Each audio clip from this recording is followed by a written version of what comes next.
Hello, everybody. Welcome to day 171. And congrats, because you've made it to a very special day, because it's a very rare symmetrical day. Wait a minute. No, it's not. Because every 10 days there's a 1, and then there's a. Never mind. You are. Whatever. Happy symmetrical day. Whatever.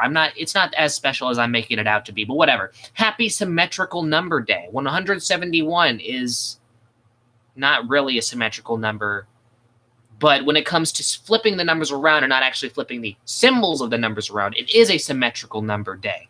So that is something. When we get to 181, then I'll be able to really call it symmetrical. But whatever. Let's just yeah, okay. All right. My score for the day, you know what? I'm actually feeling slightly motivated, so it's a 5.6. It would be significantly lower, but I am actually feeling not too bad. I got lots of work to do though, and I am determined to do it. And it's that determination that really makes the day. You know, sometimes there can be a day where I have nothing to do, and I end up feeling not motivated to do anything, and I end up feeling terrible about myself. However, today, where I have lots of shitty schoolwork to do, but I feel motivated, that can be a completely different story. Sorry, I'm just thirsty. Okay, let's begin. Piece 1. Fold this, do that, and yes, no, that's my score. I hope you are having a good day too. Feel free to put something in the chat, or one viewer who's watching, be extremely mysterious and not say anything. That's fine too, as I've always said. If you wanna be a hermit and never come out of your little anonymous viewer shell, do as you wish. It's America, unless you're viewing from North Korea or something. Then it's not America, and you're a sucker. Oh. All right.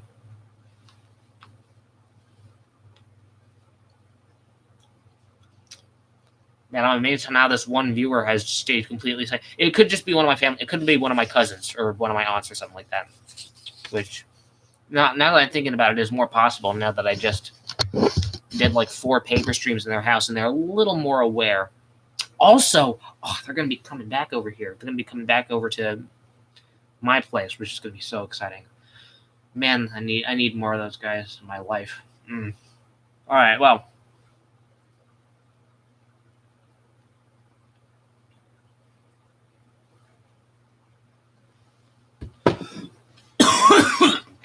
Wow, down the wrong tube, as they say. Again, my tact is slightly faltering. All right. There we go. Yeah, water fixes everything. I'm telling you. I should probably put more water in my cup, because that's what really oh, excuse me. Goodness me. Oh. I will say though, I am excited. I've been very carefully plotting out my all of the music that's been released this year. And this year, it's taken it slow with the music. However, with obviously Mr. Creator, Tyler, the Creator, with a heavily teasing a new project of some sort, obviously musical, I am getting very excited for this year in music. Who knows what the guy is going to bring after Igor? I mean, I have no idea what you can do after that. So he has had 2 years to figure it out, and obviously he's figured something out. The question is, what is it, and when will it be revealed to us? I have faith. I mean, the guy is such an accomplished artist at this point. I feel like there's no way he can fail. However, every artist has to fall off at some point. However, you know what? You know what I got to say? When it comes to music, there has been a recent extreme surge in solo, I'd say, solo acts. The reason that there's a lot of, I'd say, how should I say this? A trend in musical acts falling off after maybe 2 or 3 fantastic albums on average. Heck, even the Beatles had to fall off after a while. Is because the majority of musical acts were bands, and bands often are much harder to maintain than a solo act. So when it comes to solo acts, there's just much more longevity, and I think much more consistency, and much. I think these solo acts are much less likely to fall off. So I believe that Tyler has a much more. I have a lot of faith in his ability to remain artistically integral to musical culture and to continue making fantastic albums. I don't need for him to surpass Igor. Igor was, goodness me, like after you make that album, you don't need to ever make anything else ever again. Your career is made. But he doesn't need to surpass that album. But, you know, as long as he makes something different, impressive, something that doesn't suck, something that I'll want to play, I'd say something up to Wolf or Flower Boy level. That's all I need. And the guy is very capable of doing it. So, again, expectations should be set reasonably. Wow. After what I've seen from him and his work ethic and his creative abilities, I should expect nothing less from this man. All right. In the meantime, there is an underrated album that I'm really playing a lot. Your Old Droog's Time. Good album. The guy is not appreciated as much as he should be. Now, that's an actual underrated artist.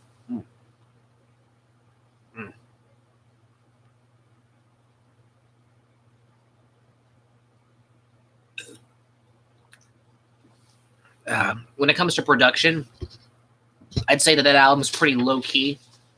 With the exception of Dropout Boogie with MF Doom on it, the entirety of Time is, I think, very relaxed and not trying to grab your attention. But when it comes to the lyrics, the idea of this album, it's about a guy, I'm just guessing Your Old Droog himself, meets a man with a magical time-traveling watch, and the man peddles his watch to him by saying, "You give me $10 and you can use this watch for one day to travel." I mean, one day. Time has no meaning if you're traveling through time. But for a certain period of time, I assume, I don't think it was exactly stated in the lyrics explicitly, you can go back in time to all the different periods in your life, and it's an album about retrospection, and he tells this comical time traveling watch story and he uses that as a cover to really, it's like a therapy session where it's just him looking back at different points in his life, thinking about the good times, the regretful times in his eyes,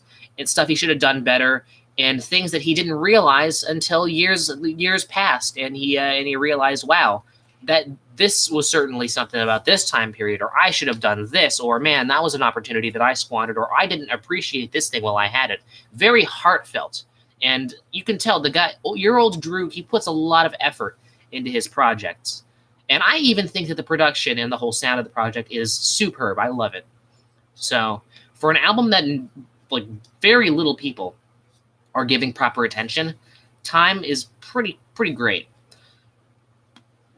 At the same time, though, I also want to think that Time is just a warm-up for what's to come this year, including this Tyler project, a TK Miza project, hopefully a Kanye thing, a Kendrick thing, a bunch of other shit. There better be some good stuff.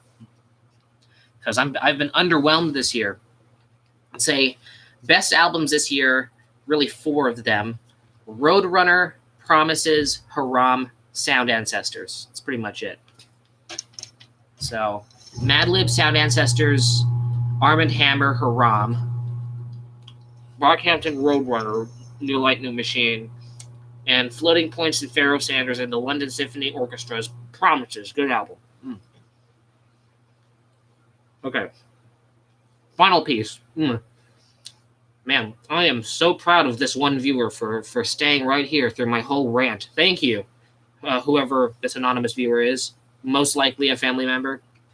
But anyways, no, this was a nice paper stream. I didn't get too many people, but it's just me talking about music that I like and music that I'm excited for, music that I'll hopefully like when I listen to it when it comes out.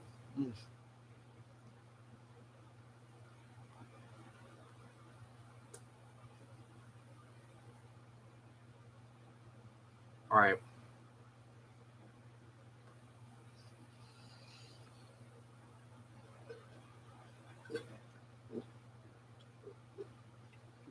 There we go. And it's done. Thank you all for watching day 171 of the series. Make sure to come back tomorrow 10 a.m. for day 172. So, make sure to live, laugh, cry, and also not die. Suppose this is goodbye. Salute! End the stream. Damn it, I didn't click the right button. Okay, there we go. Now end stream.